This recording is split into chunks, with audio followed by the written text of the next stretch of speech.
Paano mag-withdraw from OKX to GCash? So, open lang natin ang OKX app. But before we proceed, make sure na na-convert na natin sa USDT yung crypto natin. Then, click P2P Trading. Dito naman, make sure na nakaset sa PHP yung currency. And then, select Sell. And then, dito naman sa crypto, make sure na nakaselect ang USDT. Next is the amount. So, click lang natin to. Dito naman, lagay lang natin yung total USDT na gusto nating ibenta. Then, click Enter.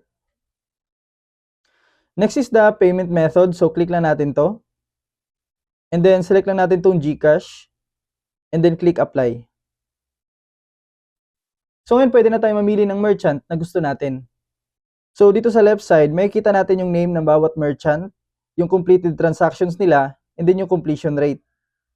And then dito naman sa baba, may kita natin yung price ng bawat merchant, yung available USDT nila, and then yung lowest and highest limit nila. And then after natin makapili, click lang natin itong sell. And then dito naman sa quantity, pwede tayo mag-custom ng amount. Or pwede din natin i-click itong max para mabenta natin lahat. So click lang natin itong max. And then dito naman sa baba, may kita natin yung total amount na ma-receive natin once nabenta na natin ang USDT.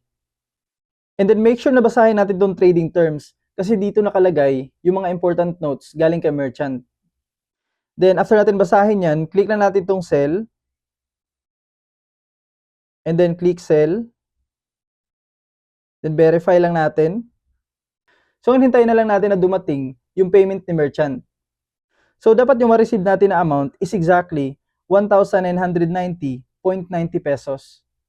So na-send na ni merchant yung payment. Check na lang natin sa GCash if na-receive na ba natin.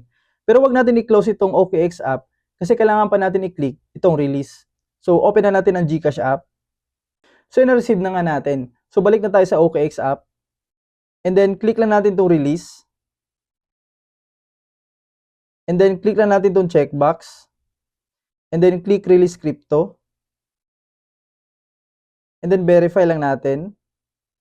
So yun, sold na. And if interesado ka sa crypto trading, consider subscribing sa channel natin para sabay-sabay tayong matuto dito sa community natin.